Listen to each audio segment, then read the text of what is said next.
All right, we are back for the final day of the movies chapter of motion pictures. Just a note, couple of notes about some things. Number one, the TV ratings came out for election night, and Fox News broke all records. It had almost 14 million viewers on election night, which is the most watched network, cable, or probably not network, but most watched cable news network ever for an election night. CNN and MSNBC shared about, one had 9 million, the other had 7.7 million. But I have to tell you, I almost think, honestly, sometimes I always wonder, I'm always skeptical, that I wonder if they have something to do with what the election taken as long as it has, so they always have ratings. Because I know there have been people the last couple of nights have been glued. But overall, election viewing was huge for the cable news networks on election night. So let's go ahead and continue now. When I left you, we were going into World War II. All right. So World War II, although there were some good movies made during that time, in particular, right before we got involved in the war, like Citizen Kane, The Maltese Falcon, of course, Humphrey Bogart, some of his greatest work was done during World War II. Movies are kind of like taking a break. I mean, there's good budgets, but they're cheap budgets because there's not a lot of money to throw on. A lot of our money is going towards the war effort. But then once the war is over, okay, the movies explode. Okay, they explode because again, everybody's coming back. Everybody's now going to try to get back into normal civilian life. And it's amazing to see. You've got people going to the movies 4 or 5 times a week. And that wasn't uncommon. You'd come home from work, you'd have your dinner. And then, like I said, for many of us, especially in our area, in Bergen County, you didn't live but 5 or 6 blocks from a theater. So maybe tonight, we'll go out the front door and go 5 or 6 blocks to our right. And then 2 nights from now, we'll go 5 or 6 blocks to our left. And then a couple of nights from now, we'll go straight. But there's always going to be, within 6 blocks walk, there's going to be a movie theater. And they would have a double feature. They would have, like I showed you with Matinee at the Bijou, you're going to get all kinds of things. And you're going to be there for 3 or 4 hours. And, you're going to walk in 7:30, 8 o'clock. You're not going to walk out of there till midnight. So, and at this point, 1946, we're selling 90 million tickets a week in this country because people love to be visually entertained. Now, what's interesting is, even back then, taking on certain topics, watching them, hold on, there we go, touch certain topics that, you wouldn't think that they would touch. But believe it or not, PTSD was something the movies were touching as early as 1946, right after World War II is over. Here's a great scene from a movie that ended up winning the Oscar for Best Picture in 1946.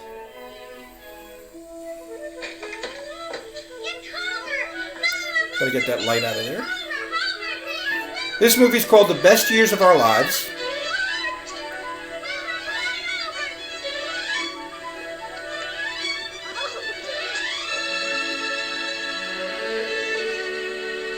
A couple of Army guys are on their way home hooked up with this Navy guy, and they become friends because they're from the same town.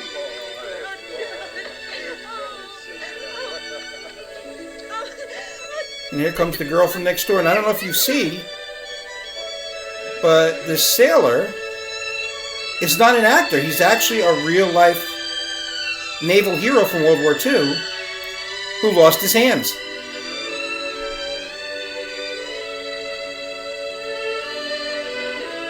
He's got hooks for hands. And he does such a terrific job for a first-time actor, he ends up winning the Oscar for Best Supporting Actor in 1946 for his role in this movie. So it was interesting to see that early on that Hollywood would be taking on such topics. But as we all know,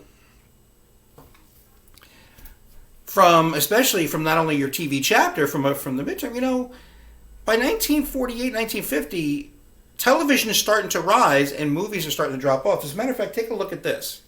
As I said, in 1946, we're selling 90 million movie tickets a week. By 1950, we're down to 60 million, and by 1955, we're at only 46 million tickets per week. And right before COVID hit, we were down to about 15 million. But as you can see, just in that 9-year period, look at that drop-off. It's half. Half. That's what television did to the movie industry. I mean, could you imagine any business within 9 years losing half of its business? So now, of course, they start to scramble. You start to see studios go out of business. You start to see studios consolidate. But what's more, you have to see studios do what they have to do. And basically, it's the old moniker, in order to make money, you got to spend money. So what ended up happening is that as they started to improve the movie-going experience, because you got to remember, 1946, you got so many people coming, they're going to come anyway. So some theaters might have only sat like 150, 200, except for like one of the big Bijou theaters might seat 500 or 1,000. I know there's a great, I don't know if anybody's ever been up there, in Suffern, New York. Pre-COVID, my wife and I would go all the time. There's a great old theater in Suffern, New York, just on the other side of the border of Mahwah. And it's a big old theater, has an organ player, okay? And it seats about 800, I think. It's a huge old theater, but most of them were a little smaller. But now we got to make them bigger. We got to make the movie screens bigger. We've got to make the picture better. We've got to make the sound better. So the movie studios start pouring all this money into that, and it actually works out for them in the early on, because what you were getting was an experience you couldn't get at home. Remember, it's 1955. Yeah, I've got a television, but that screen on my television is what, 12 inches, 14 inches, even on a big console in the living room. The screen might not have been bigger than 14 inches, and almost everything's in black and white, because there are no color televisions. Color TV really didn't come along until the mid-1960s. So if you went to the movie theater, you were able to see something like this. Now, as you can see, this is a scene from the 1959 film BenHur with Charlton Heston. Deep color, great color. I think this was in CinemaScope, which was a new way of filming movies. Great sound. And you could see they put a lot of money into this set to have this great chariot scene, which is what the movie is famous for.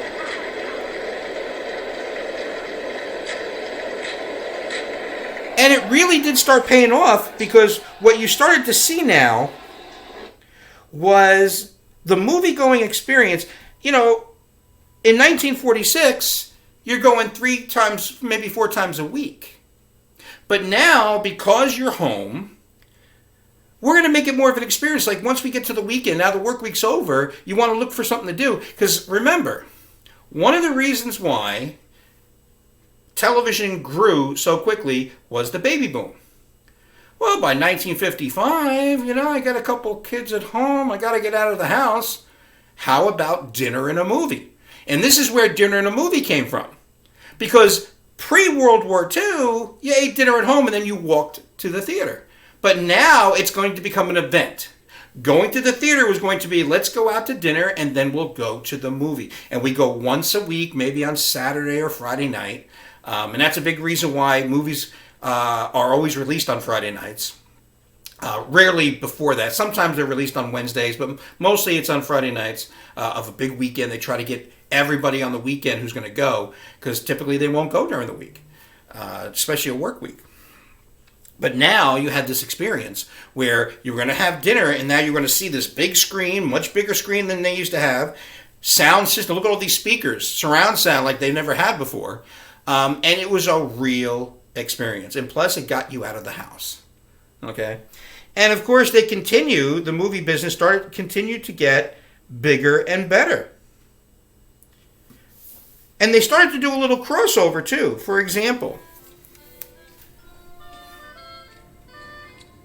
this is from 1961. This is a scene from one of the biggest box office hits in the 1960s.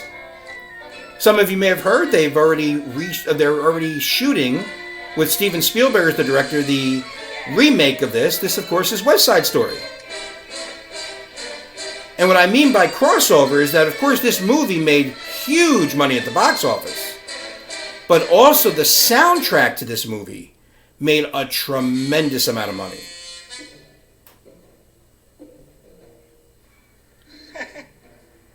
Everything's big, everything's bright. Remember, this is 1961, you're still 4 or 5 years away from getting color television. So look at the deep red in his shirt, the blue and the white in the other guy's shirt. I mean, you're just not getting this at home on television. And what's more was the sound, because it was such a great musical. The sound in those theaters was tremendous, and people just absolutely loved it. Won numerous Academy Awards. And again, this was one of those things where movies were now bigger and better than ever before. But there was something else that movies could do that TVs couldn't. See, television liked to keep it safe. Okay? They would actually have censors, and they still do. But these censors in the 50s and 60s would really come down. If they heard something in a script or they saw something in a variety show and they just didn't like it, they told you can't use that. As a matter of fact, one of the more infamous moments was on the Ed Sullivan Show when the Rolling Stones were going to be on. And they wanted to sing the song Let's Spend the Night Together. Well, the censors at CBS says, no, why don't we change the words? And they asked him instead to say, let's spend some time together. All right? So when you watch that segment on the Ed Sullivan Show and Mick Jagger sings that line, he just sarcastically looks at the camera and says, let's spend some time. You got to go on YouTube to see it. It's hysterical. Because you know that's not the real line to the song. And then, of course, a couple of years later, when the Doors were on Ed Sullivan, in the song Light My Fire, there's the words, girl, you couldn't get much higher. And they wanted him to change the words, and he didn't. And, of course, the Doors were never on Ed Sullivan again, which was okay, because I think they did okay after that. But there were social issues that television really wasn't touching. Everything was squeaky clean, hunky-dory on TV. All right? You very rarely, except for on the news, could actually see any of our social issues being addressed. But in the movies, you go to the movies, and it was, as it was here in 1967, they went directly at it. Chief, yeah? Hey, what's up, Sam? Chief? This is a scene from the movie In the Heat of the Night. Sam?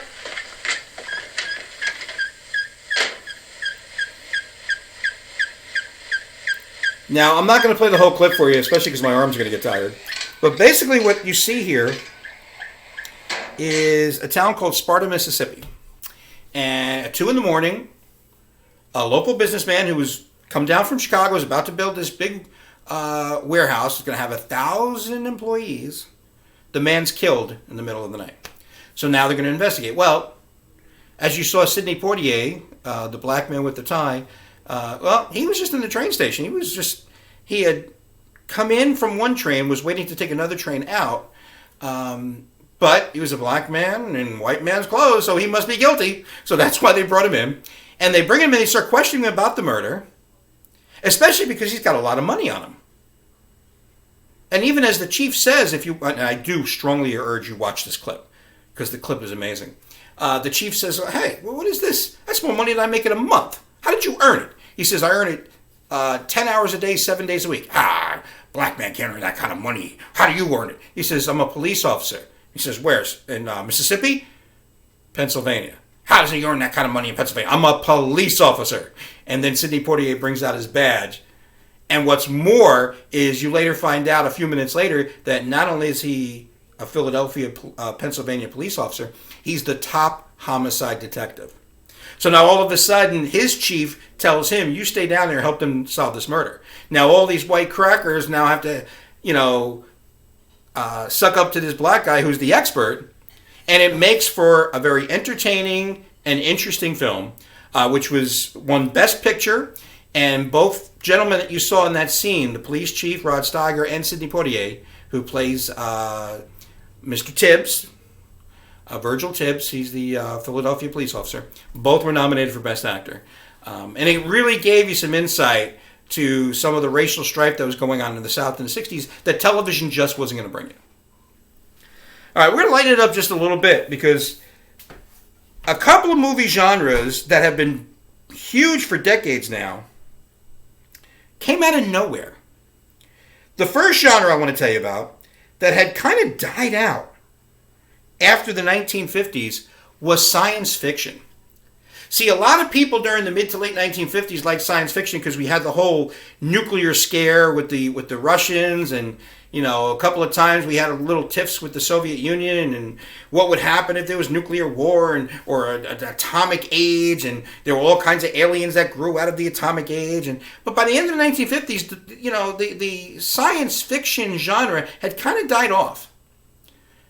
And then all of a sudden, in the late 1960s, there was a television show on NBC, only lasted for 3 seasons, called Star Trek. Now, Star Trek did not get great ratings. That's why it was canceled after 3 seasons. But what happened is during the mid-70s, and I'll tell you what, this is where I strongly believe people, I've said this to you guys before, you people can really make some serious change and can have some influence. In the mid-1970s, Star Trek, right here in our area on Channel 11, used to air every night at 5 o'clock, and it became immensely popular. And I know that there was also in syndication in other markets in the country, Chicago, LA, and stuff. And it was getting better ratings than the local news, like Channel 2, Channel 4, Channel 7. They relied heavily on their news. And yet Star Trek was knocking them out of the park. Now all of a sudden, science fiction is popular again. Well, that drove some guy named George Lucas, in 1977, to bring science fiction back to the movie screen.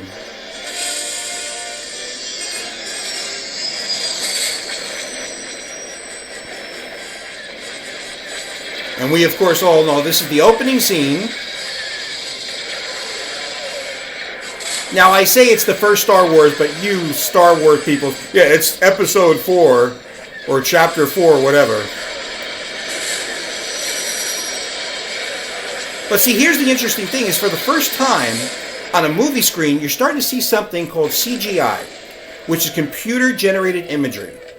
See, guys like Lucas were bringing this for the first time to the movie theaters, had never been seen before. I mean, the quality of the graphics in this movie was unlike anything anybody had seen before. And that's why Star Wars, this was the one movie, for years before television, if a movie came out and was popular, it would stay in theaters for years. There was no reason to take it out. People were going to see it. Once television came along, then movies would stay in the theaters for a significant amount of time, maybe 2-3 months, and then they would start to lose theaters over the next couple of weeks, and then eventually that movie would show up on TV. Star Wars is the only film in my lifetime that I remember that stayed in theaters. I personally saw Star Wars in the theater a full year. It was in 1978. A full year after it was released. It was still in theaters. You're just not seeing that anymore. I mean, a movie comes out in the theaters, it's in the theaters, 3-4 weeks before it starts to disappear? Think about over a year. And that was Star Wars. And that's why it's, adjusted for inflation, it's the second biggest movie in history. Especially because when it was re-released, it had a lot of people going to see it also. But now the other genre of film that had kind of died out, but in the late 1970s got a revival, was the horror film. That, of course, is a very young Jamie Lee Curtis.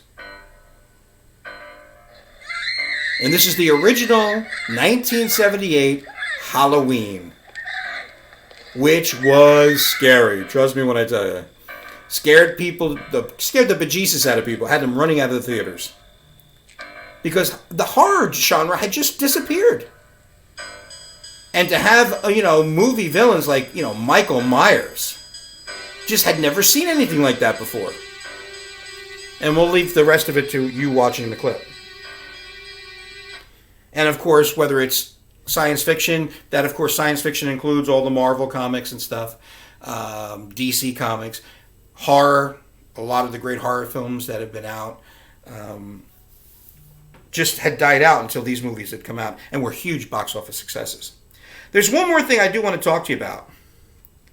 It's going to be interesting to see where this goes. Now, I've been predicting this for years, but every time I talk about it in class, it seems that the movie studios start making deals with theater companies, okay? Whether it's bow tie cinemas or whatever. And this hasn't really happened to the point that I thought it was going to happen.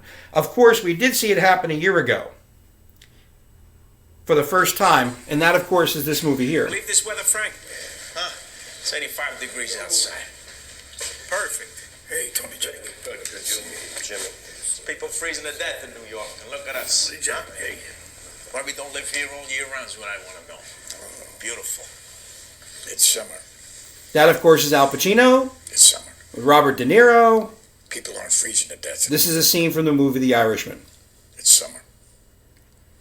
Huge box office, and It's what's always 8 more, degrees in New York. I'm making a point. drove a lot of people to go, Making a point. especially people my age and older, to go ahead and get a Netflix account. This was pre-COVID, because they wanted to see this movie. Now, here was the interesting part, is that what happened is Netflix ended up making a deal with theaters. You can have it for 3 weeks. And for 3 weeks, The Irishman was exclusively in theaters.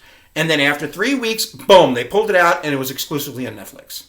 And of course, even before then, Netflix had been making its own films. It has hundreds of films that are Netflix produced and Netflix originals.